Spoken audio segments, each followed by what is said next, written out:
આ ભારતીયોને એક બાદ એક બહાર લાવવામાં આવી રહ્યા છે। આ એ જ મિલિટરી ફ્લાઇટ છે કે જે ટેક્સાસથી પંજાબ આવવા માટે રવાના થઈ હતી અને તે અત્યારે અહીં પહોંચી ચૂકી છે। આ ફ્લાઇટમાં કુલ 33 જેટલા ગુજરાતી હોવાનું હાલ માહિતી સામે આવી રહી છે, જેમાં મહેસાણા, ગાંધીનગર અને સુરત તેમજ પાટણ, અમદાવાદ અને વડોદરાના લોકો જે છે તે સવાર છે।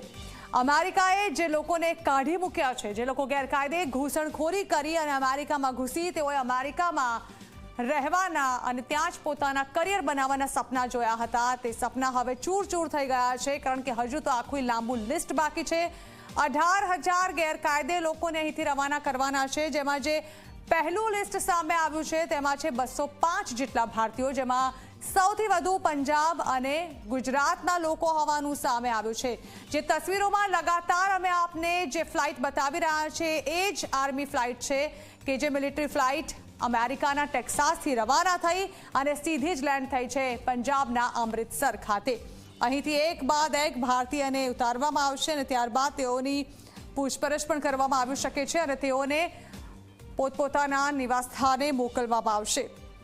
ઉલ્લેખનીય છે કે આ તો સ્વાભાવિક હતું, કારણ કે અમેરિકામાં ટ્રમ્પે સત્તા સંભાળતાની સાથે જે મુદ્દે સીધા સંકેત આપ્યા હતા કે અમેરિકામાં વસવાટ કરતા જે ગેરકાયદે છે તે લોકોને અહીંથી ફટાફટ રવાના કરવામાં આવશે અને સત્તાનું સુકાન સંભાળતાની સાથે જ તેઓએ આ અંગે પગલાં લીધા, જેમાં પહેલી ફ્લાઇટ જેમાં 205 ગેરકાયદે ઘૂસેલા અમેરિકામાં લોકોને રવાના કરવામાં આવ્યા છે અને તેમાં ભારતીયોનો સમાવેશ છે।